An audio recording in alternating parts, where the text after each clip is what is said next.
Bonjour, dans cette vidéo nous allons voir l'essentiel du cours du chapitre des fractions.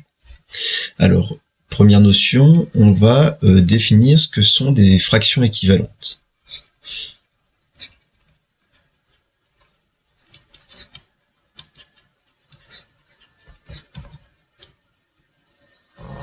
Des fractions équivalentes, qu'est-ce qu'on appelle des fractions équivalentes? Ce sont en fait des fractions qui sont égales, qui représentent la même valeur, le même nombre. Donc, deux fractions sont équivalentes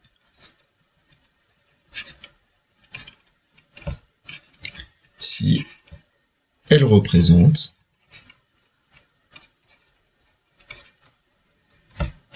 le même nombre.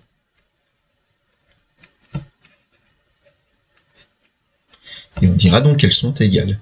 Par exemple, si on prend 18, la fraction 18 demi et la fraction 27 tiers, ces deux fractions, évidemment, sont égales au nombre 9 en écriture décimale, et on dira qu'elles sont équivalentes. Ce sont deux écritures différentes, fractionnaires, mais de la même quantité. Voilà. Une petite méthode pour reconnaître des fractions équivalentes, donc ce serait une propriété. Comment savoir lorsque deux fractions sont équivalentes? Donc si on a quatre nombres ABCD, 4 entiers, avec petit c et d qui sont, B et D qui sont différents de 0,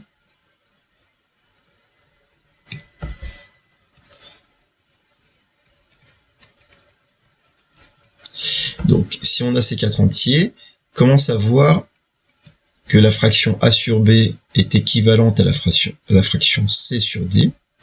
En fait, ces deux fractions seront équivalentes, donc égales, si et seulement si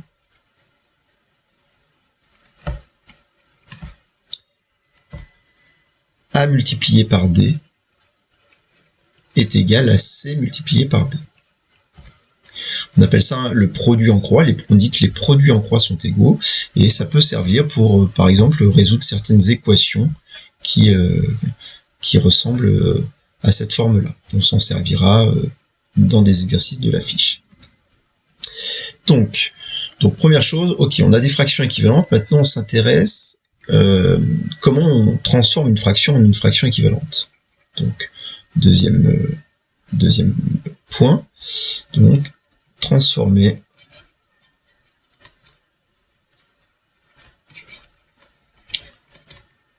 une fraction en fraction équivalente.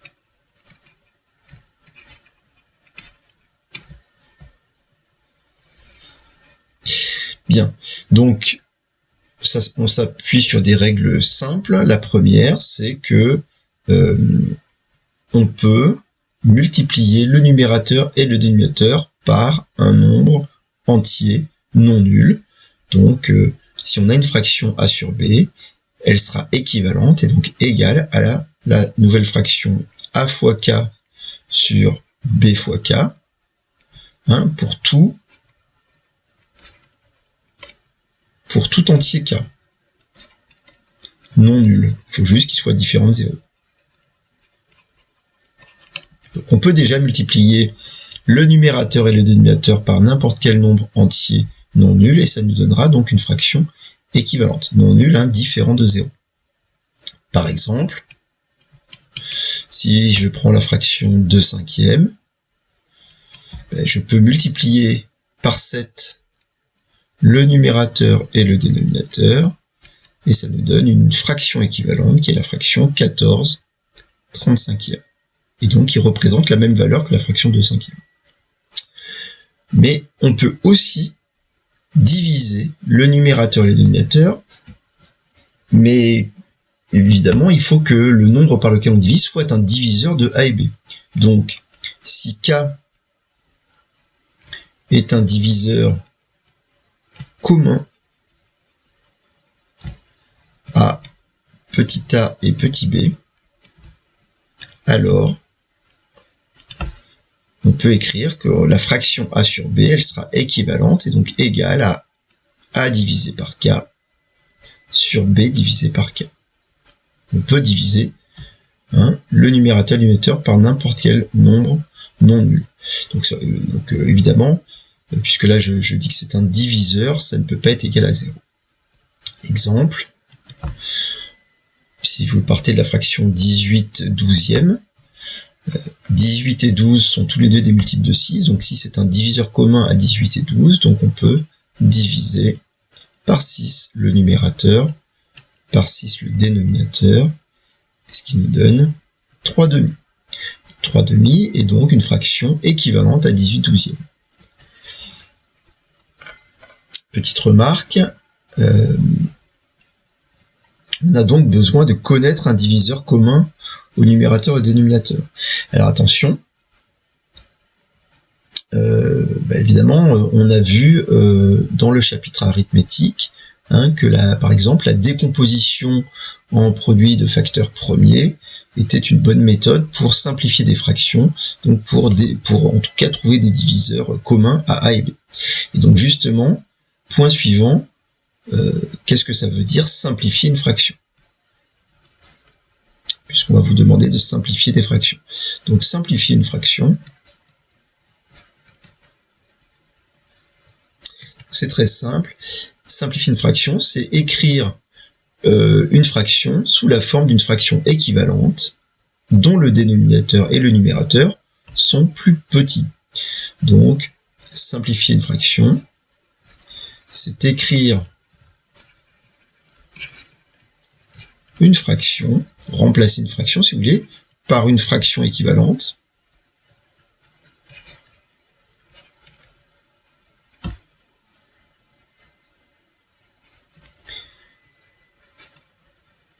et pas n'importe quelle fraction équivalente. Il faut que le numérateur et le dénominateur, dont le numérateur et le dénominateur sont plus petits.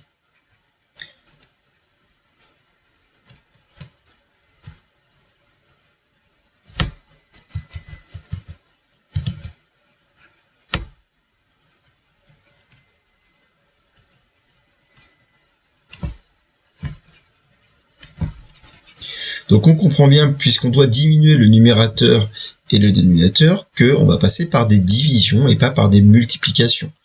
Ça va être la deuxième partie qui nous intéresse.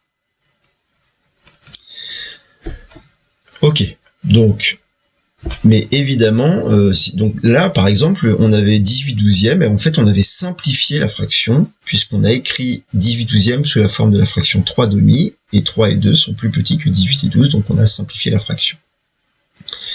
Donc, il faut donc connaître un diviseur commun du numérateur et du dénominateur, mais attention, pour la simplifier, il ne faut pas faire des divisions par 1. Autrement dit, il faut que ce soit un diviseur commun du numérateur et du dénominateur qui soit différent de 1. Donc, première petite remarque. Donc, il faut connaître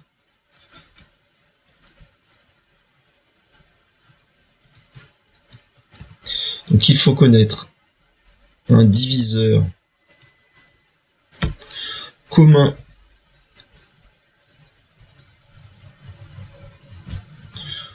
à petit a et petit b, à a et b, autre que 1. Et oui, parce que si vous divisez le numérateur et le dénominateur par 1, ça va évidemment pas diminuer votre numérateur et votre dénominateur, puisque la division par 1 laisse les nombres inchangés. Deuxième petite remarque, la décomposition en produit de facteurs premiers est une bonne méthode pour simplifier une fraction. Donc, voir chapitre arithmétique que vous avez peut-être déjà retravaillé.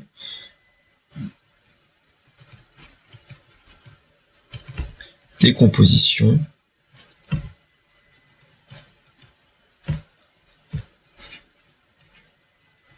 en produit de facteurs premiers. Méthode très utile pour simplifier les fractions. Et donc, quand on simplifie les fractions, souvent on vous dit pas de simplifier les fractions, mais on vous dit rendre la fraction irréductible. Alors, qu'est-ce que c'est qu'une fraction irréductible? ce qu'on appelle une fraction irréductible, c'est une fraction en fait qu'on ne peut pas simplifier. On ne peut pas réduire, mais on parle plutôt de simplification de fraction et de fraction irréductible plutôt que de réduction de fraction.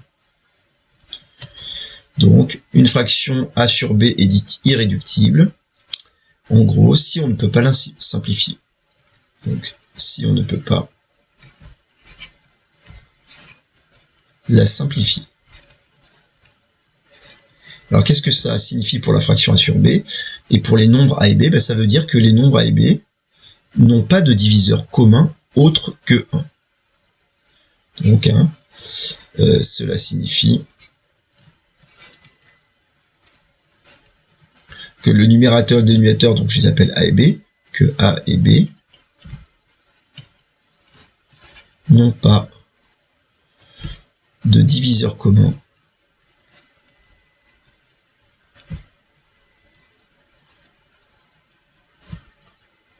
autre que 1.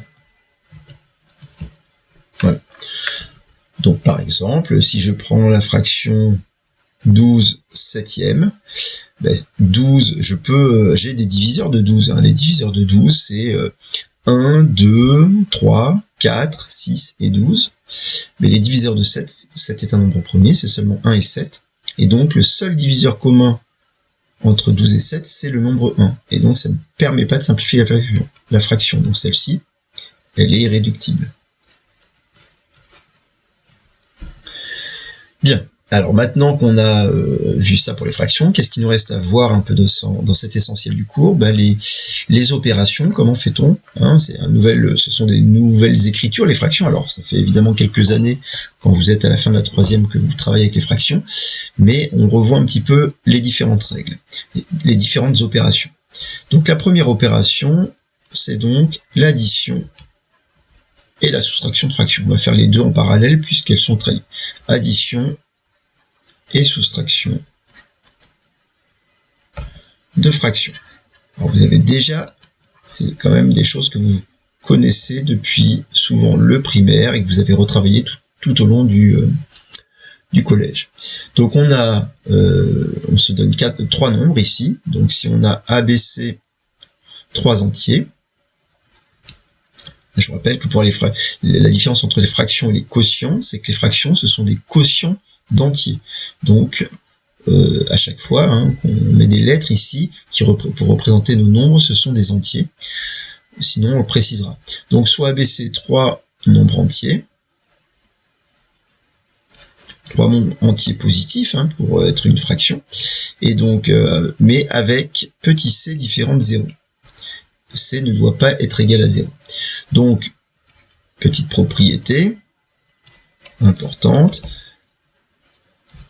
que vous connaissez très bien. Quand je dois faire la somme de A sur C plus B sur C, j'ai une somme de 2 fractions qui ont le même dénominateur, et vous savez que ça c'est égal à A plus B sur C. On garde le dénominateur et on additionne les numérateurs.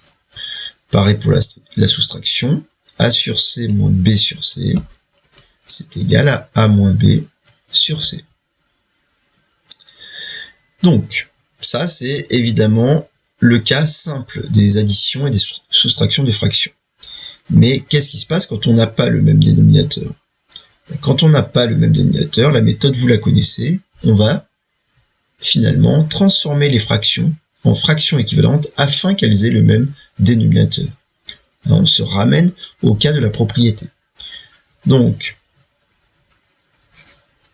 pour additionner ou soustraire 2 fractions,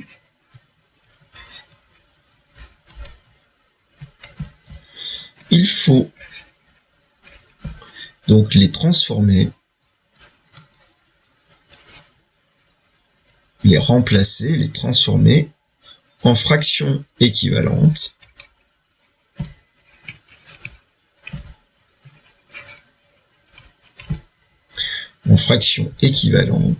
afin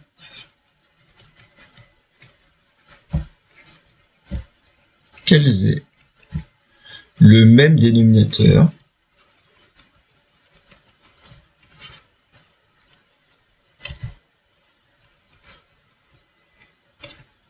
puis appliquer la propriété précédente, puisqu'on s'est ramené à ce cas-là que l'on sait faire. Puis appliquer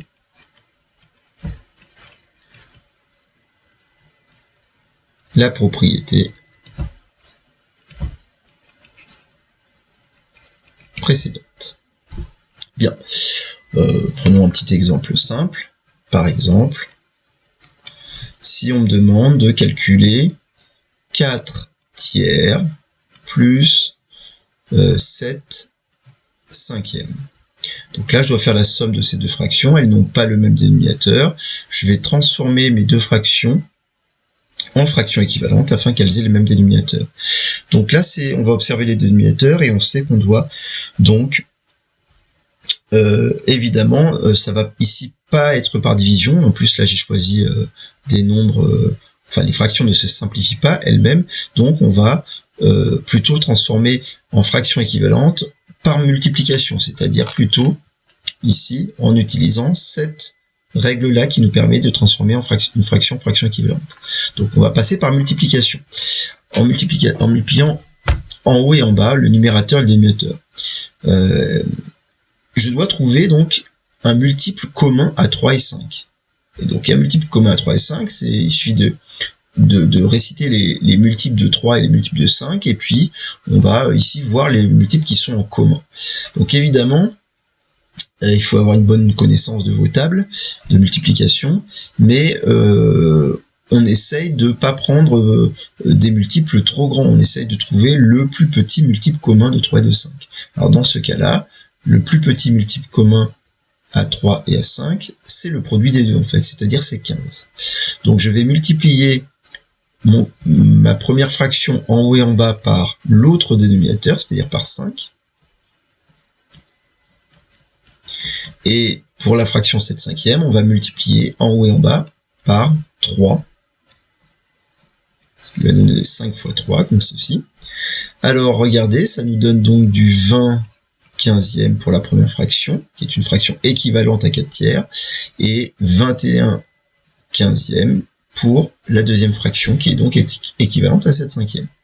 On s'est ramené au cas où on avait le même dénominateur, ce qui nous donne 41 15e.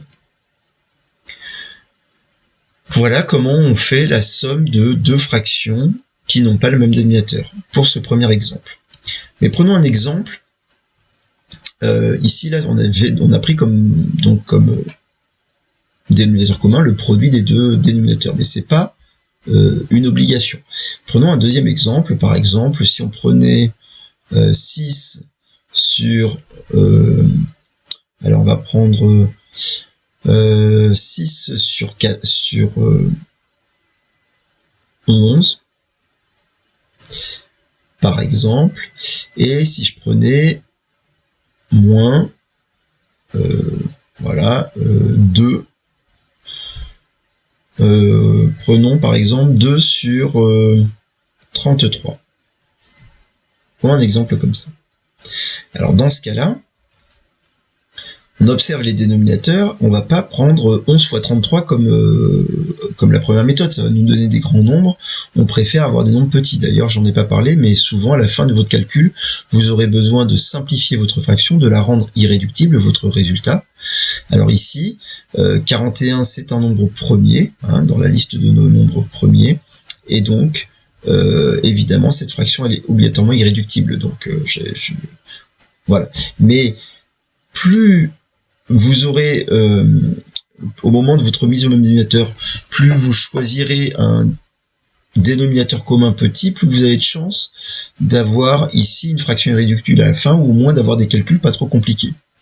Donc là, je ne vais pas choisir 11 fois 33, je ne vais pas multiplier mon premier numérateur et mon premier dénominateur par 33, puis le deuxième par 11 en haut et en bas. Pourquoi? Parce que c'est très simple de trouver le plus petit multiple commun de 11 et de 33, parce que 33 est lui-même un multiple de 11. Et donc, il me suffit cette fois de transformer que la première fraction.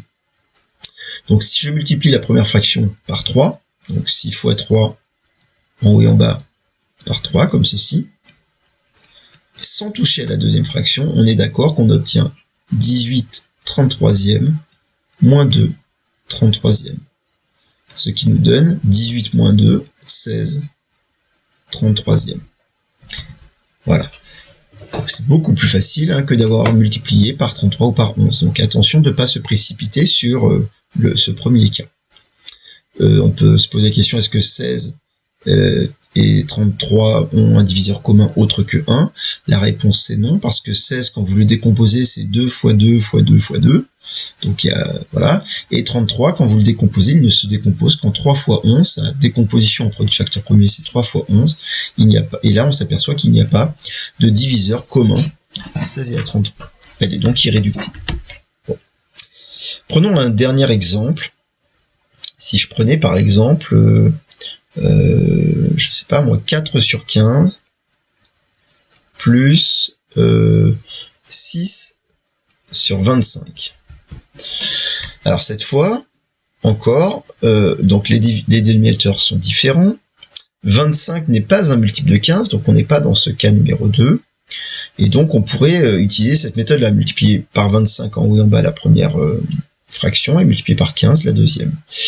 Mais peut-être que c'est un peu dommage d'avoir des nombres aussi grands. Peut-être qu'on peut trouver un plus petit multiple commun à 15 et à 25. Alors pour ça, il y a deux méthodes. Soit la méthode où on va lister les diviseurs, donc les diviseurs de 15 et les diviseurs de 25, et puis on s'arrêtera au moment où on aura le plus petit, on aura un multiple commun, le premier multiple commun qu'on va rencontrer. Donc la table de 25, hein, 1 fois 25, 25, 2 fois 25, ça fait 50, 3 fois 25, c'est égal à 75, 4 fois 25, ça fait 100, etc. Tu regardes avec 15, 1 fois 15, c'est égal à 15, 2 fois 15, 30, 3 fois 15, 45, 5 fois, donc pour l'instant on voit que il n'y a rien en commun. Là j'ai écrit 25, c'était 50, pardon. 3 fois 15, 45, 4 fois 15, 60, 5 fois 15, 75. Ah, là ça y est, vous avez vu, 75, c'est notre multiple commun, et c'est notre premier multiple commun, notre plus petit multiple commun. On appelle ça le PPCM, le plus petit commun multiple. Voilà, ça c'est la notation qu'on peut utiliser. Donc, ça veut dire, très bien, je vais pouvoir tout mettre sur 75. Alors, par combien je dois multiplier ma première fraction? Pour 15, il suffit de se dire, finalement 15, pour arriver à 75, ici, on a multiplié par 1, 2, 3, 4, 5. On a multiplié par 5. Donc je vais multiplier ma fraction, mon numérateur par 5, mon dénominateur par 5, comme ceci. Et je suis sûr que je vais trouver 75 en bas. Pour 25, par combien a-t-on multiplié 25 pour trouver 75? 1, 2, 3, on a multiplié par 3. Donc je vais multiplier ma deuxième fraction, 6 sur 25, par 3. 6 fois 3 sur 25 fois 3.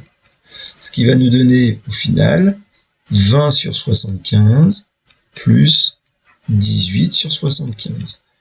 Ça y est, j'ai le même dénominateur, donc je peux additionner les numérateurs, ce qui nous donne 38 sur 75. Pour voir si cette fraction est irréductible, il faudrait par exemple décomposer 38 en produit de facteur premier, décomposer 75 en produit de facteur premier, ou utiliser les critères de divisibilité pour voir s'il y avait un diviseur commun aux deux. Alors pour le coup, il va pas y en avoir, parce que la décomposition de 38, c'est 19 fois 2. Et 75 n'est pas divisible par 2, et n'est pas non plus divisible par 19. Donc elle est bien irréductible. Donc ça, c'est la première méthode quand on veut trouver le plus petit multiple commun en listant les diviseurs. Et c'est une méthode qui peut être un peu longue et puis qui demande à chaque fois de réciter la table. Voilà. Il y a une autre méthode possible, donc que j'ai déjà expliqué au moment où dans le chapitre 1 sur l'arithmétique, mais je vais réexpliquer. Donc une autre méthode utilise la décomposition en produit de facteur premier des deux nombres, des deux dénominateurs. Donc voilà ce que vous faites, vous décomposez 15, donc la décomposition de 15, rappelez-vous, on peut le faire verticalement. 15 c'est un multiple, c'est pas un multiple de 2, c'est un multiple de 3. 15 divisé par 3 c'est égal à 5, 5 c'est un nombre premier, divisible par 5, il reste 1. 15, c'est 3 fois 5. On fait la même chose avec 25. 25 n'est pas divisible par 2, 25 n'est pas divisible par 3. Hein, on fait le critère, 2 plus 5, c'est égal à 7. Mais 25 est divisible par 5. 25 divisé par 5, ça fait 5. 5 divisé par 5, ça fait 1. Bref, on a la décomposition, hein, qui sont relativement simples, comme ceci. Comment faire pour trouver le PPCM? Donc, rappelez-vous, on va entourer par un rond, par un petit cercle, par une bulle, moi je dis une bulle, chaque nombre, on l'entoure. Alors quand il est tout seul, on l'entoure tout seul, par exemple le 3, on l'entoure tout seul, et quand il est commun aux deux décompositions, vous vous entourez les deux 5, mais avec une seule bulle. Comme ceci. Voilà. Et le 5 ici qui reste, il n'y en a plus en commun en haut de libre, donc on l'entoure tout seul. Et bien le PPCM, le plus petit multiple commun de 15 et de 25, comment le calcule-t-on? Comment le trouve-t-on par le calcul? Ben, il suffit de multiplier toutes les bulles ensemble, tous les nombres qui sont dans les bulles ensemble, en comptant qu'un seul nombre par bulle. Donc autrement dit, 3 fois 5, et cette bulle-là, ben, on compte qu'un seul 5 fois 5. Quand vous calculez ça, 3 fois 5 fois 5, 5 fois 5 c'est 25, 3 fois 25, ça fait bien 75. Ça vous permet de trouver, sans lister vos diviseurs, le plus petit multiple commun des deux nombres. Et en plus, c'est pas très dur ensuite de savoir par combien on doit multiplier. Parce que regardez, vous regardez ici la décomposition du PPCM, vous regardez la décomposition du nombre, par exemple 15 c'était 3 fois 5 et le PPCM c'est 3 fois 5 fois 5. On voit bien qu'en fait, il manque un fois 5 et c'est justement le fois 5 par lequel on va multiplier 15 pour trouver le PPCM. Voilà. Pareil, 25, c'était 5 fois 5. Quand on regarde la décomposition, c'est 3 fois 5 fois 5. Donc, il manque un fois 3 dans la décomposition de 25. Donc, il suffit de le multiplier par 3. Ok, donc cette méthode est très efficace, en particulier quand on a des nombres un petit peu grands. Voilà pour ce qui est de l'addition et la soustraction de fractions, et donc la mise au même dénominateur et la recherche du PPCM. Voilà. C'est un essentiel du cours, donc je passe assez vite. Vous avez vos cours de collège qui sont sûrement plus détaillés. Et voilà, donc là c'est l'idée de réactualiser un petit peu toutes ces notions pour ensuite faire les fiches d'exercice d'entraînement. On passe ensuite, on a vu l'addition et la soustraction, on va parler donc de la multiplication de fractions.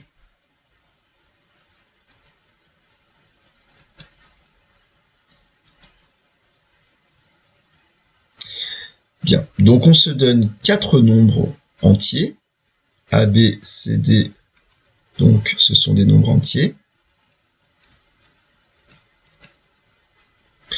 Et tels que C et D sont tous les deux différents de 0, puisque ça va être des dénominateurs, vous savez qu'on ne peut pas diviser par 0, donc on a besoin que les dénominateurs soient non nuls. Et donc la propriété, c'est que vaut A fois B, A sur B fois C sur D, le produit. Donc ça c'est la partie qui est simple, rappelez-vous, vous le savez depuis longtemps, il suffit de multiplier les numérateurs entre eux, A fois C, et de multiplier les dénominateurs entre eux, P fois D. Bon, hein, donc, je sais pas moi, 5 exemples. 5 tiers multiplié par 7 huitièmes. Ça donne donc du 5 fois 7 sur 3 fois 8, c'est-à-dire 35 sur 24. Alors, quelques conséquences de cette propriété qui sont en fait des cas particuliers. Deux conséquences. La première, qu'est-ce qui se passe quand je multiplie un nombre par une fraction? Alors c'est un cas particulier parce que n'importe quel nombre, rappelez-vous, peut être vu comme une fraction. Hein. 6, c'est la fraction évidemment 12 demi, mais c'est aussi la fraction 6 unième. Donc, qu'est-ce que ça va donner? Ben, ça va évidemment, donc la propriété directement, ça donne A fois C sur D. Autrement dit, le nombre qui est multiplié par la fraction va être seulement multiplié au numérateur, surtout pas au dénominateur. Et puis l'explication, très simple. Ben, vous voyez, c'est si je remplace petit a par a sur 1, ça me donne a sur la fraction a unième a sur 1 multiplié par c sur d, c'est-à-dire a fois c sur 1 fois d, ce qui donne bien a fois c sur d. Hein, ça c'est voilà, en appliquant la propriété. Bon. Mais quand même, il y a toujours un doute parmi les élèves. Qu'est-ce qui se passe quand je multiplie un nombre avec une fraction? Et certains ont envie de multiplier et le numérateur et les dénominateurs, et ce n'est pas le cas. Une autre conséquence, alors c'est une formule qu'on reverra sur les puissances, mais en fait c'est une conséquence, une généralisation du produit. Qu'est-ce qui se passe quand j'ai la puissance d'une fraction? La puissance d'une fraction, c'est a puissance n sur b puissance n. Alors, petit n étant aussi un entier. Voilà. Et alors, pourquoi je dis c'est une généralisation? Ben, regardez, a sur b à la puissance n, c'est en fait, ça signifie par définition la fraction a sur b, multiplié par la fraction a sur b, multiplié par autant de fois, autant de facteurs que la valeur de n. Et donc, si je généralise le fait que quand on a le produit de fractions, on multiplie les numérateurs entre eux et les dénominateurs entre eux, vous êtes d'accord que ça va donner a fois petit a sur b fois petit b.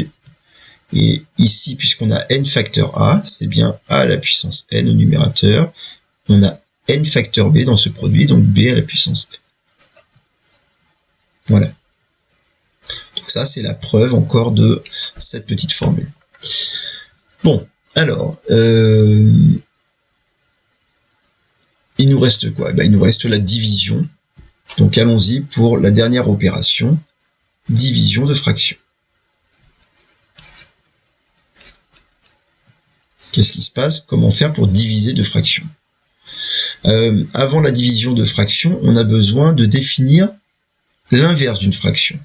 Donc, on va d'abord parler de l'inverse d'une fraction parce qu'on va en avoir besoin.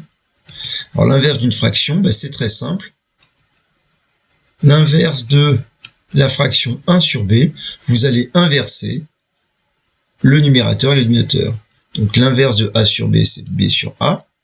Il nous faut que a et b soient tous les deux des nombres entiers différents de 0. Voilà. On a besoin des fois d'inverser l'inverse de 1 sur b. Ben, l'inverse de 1 sur b, c'est b. Puisque c'est b sur 1. Et b sur 1, on peut l'écrire b. Ou aussi, des fois, on a besoin d'inverser un entier. Donc l'inverse de petit a, ben, c'est 1 sur a. Voilà. Donc, cette notion d'inverse, elle est relativement simple et très utile pour définir la division de fraction. Pourquoi? Ben, parce qu'on a la propriété suivante. Et la propriété nous dit que divise. Alors c'est une propriété qui n'est pas valable que pour les fractions. Et donc mais qui va être valable pour les fractions aussi. Donc là, elle dit ceci, elle dit diviser par un nombre non nul. Non nul, encore une fois, ça veut dire différent de 0.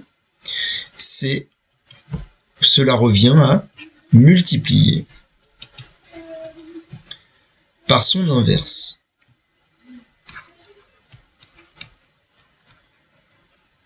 Voilà. Et donc, pour les fractions en particulier, quand vous avez la division de deux fractions, ou on pourrait dire le quotient de deux fractions, alors on peut l'écrire des deux manières. Peut-être qu'on va commencer par écrire sous la forme d'une division. Si je dois diviser a sur b par la fraction c sur b, la propriété me dit que finalement, ça revient à diviser, ça revient à multiplier a sur b, puisque c'est cette fraction-là qui est divisée, donc ça revient à une multiplication, mais par l'inverse de c sur d, c'est-à-dire par d sur c. Écrit avec un quotient, puisqu'on va aussi rencontrer avec l'écriture quotient, comme ça, la fraction a sur b sur la fraction c sur d, c'est donc la fraction a sur b multipliée par l'inverse de c sur d, c'est-à-dire D sur C. Hein, par exemple, 9 cinquièmes divisé par 11 demi. Si vous avez ce calcul à effectuer, vous gardez votre numérateur, votre 9 cinquièmes, mais vous multipliez par l'inverse du dénominateur, c'est-à-dire 2 onzièmes. Ce qui nous donne 18 sur 5 fois 11, 55. Donc l'idée, en fait, c'est de se ramener à une multiplication.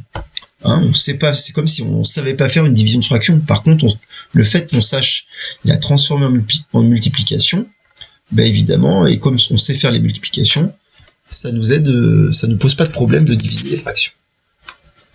Juste deux conséquences, enfin ou quelques cas particuliers ou conséquences que vous allez rencontrer qui vous posent aussi problème. Alors qu'est-ce qui se passe quand je dois, quand j'ai une fraction par exemple qui est divisée par un nombre, c'est-à-dire mon dénominateur là de mon quotient, ce n'est qu'un entier, ce n'est pas une fraction. Mais la règle est inchangée, on a dit que diviser par un nombre, c'est multiplier par son inverse. Donc ça va donner A sur B multiplié par l'inverse de C. Et on a dit que l'inverse de C s'écrivait 1 sur C. Et donc ça donne A fois 1, c'est-à-dire A sur B fois C. Alors ça, c'est quelque chose que vous allez aussi utiliser au lycée et il faut être capable peut-être de passer de A sur B sur C à A sur B fois C assez rapidement. Mais sinon, vous réappliquez votre propriété. Le dernier cas, c'est quand on a petit a sur la fraction B sur C. Bon, ben là, c'est petit a multiplié par l'inverse de B sur C, c'est-à-dire C sur B. Et ça donne donc du A fois C sur B. Je ne fais pas d'exemple, hein, vous les aurez pendant les exercices. Bon, voilà pour cet essentiel du cours qui rappelle un peu vraiment toute la partie calcul sur les fractions. On n'a pas redéfini ce que c'était que des fractions, ça on a vraiment plutôt revu les manipulations calculatoires que l'on peut faire avec les fractions, avec ces formes de nombres. Donc très important pour le lycée, c'est vraiment, il faut bien maîtriser tout ça, puisque même si on vous rappellera ces formules, on ne va pas retravailler spécifiquement, ou en tout cas, ça vous aidera fortement de bien maîtriser ces calculs de fractions. Voilà, au revoir.